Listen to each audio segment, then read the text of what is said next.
Hello, everyone, and welcome to our session, Asset Management Digitalization. I'm Inderpreet. I'm a senior analyst with ARC, and I cover asset management. So we have a number of speakers today, excellent speakers and panelists. They're going to introduce themselves as they come on stage. But if you want to take a look at their detailed bio, it's available in the ARC Forum app that we have. So let's begin with our presentations for today. So I want to start off the discussion today by talking about the challenges that we see in the industry and why do we need asset management. Well, to this group, I'm pretty sure that I don't need to go over the benefits of asset management, that we need it to reduce unplanned downtime, increase productivity, increase profitability, sustainability, and safety for our workers. But when we go out in the industry, we see a little bit of a different story. When it comes to APM efforts, I think we can do a little bit better. So at ARC, we try to talk to end users from time to time to understand what they are thinking, what they're doing. And we ask them that what is the current state of their asset performance management, or in short, we call APM initiatives.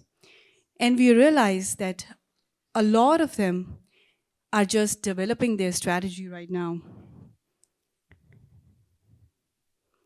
About 40% said they are working on this strategy, and about 1/5 said they will develop a strategy in future. And this whole survey was about APM.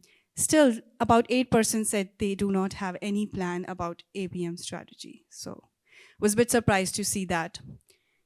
But when it comes to technology, I think we have certainly come a long way.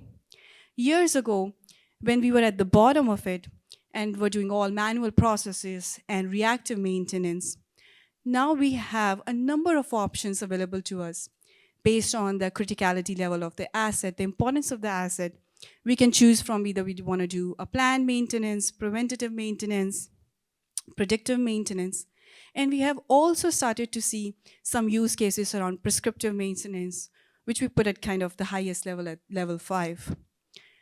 So in terms of technology, we have come a long way. And APM is not only about our traditional practices and applications. It's much more than that. We can integrate our APM systems with other systems to use the data, to use the knowledge that we have. We have digital tools like augmented reality, robots, drones available to us to optimize our asset management.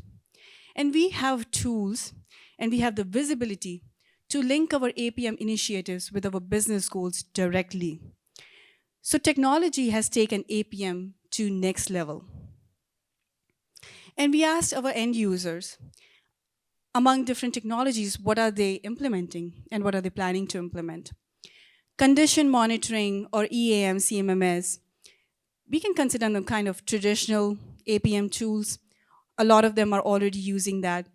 Some of the technologies that they are more interested in includes analytics, machine learning, and few others as well.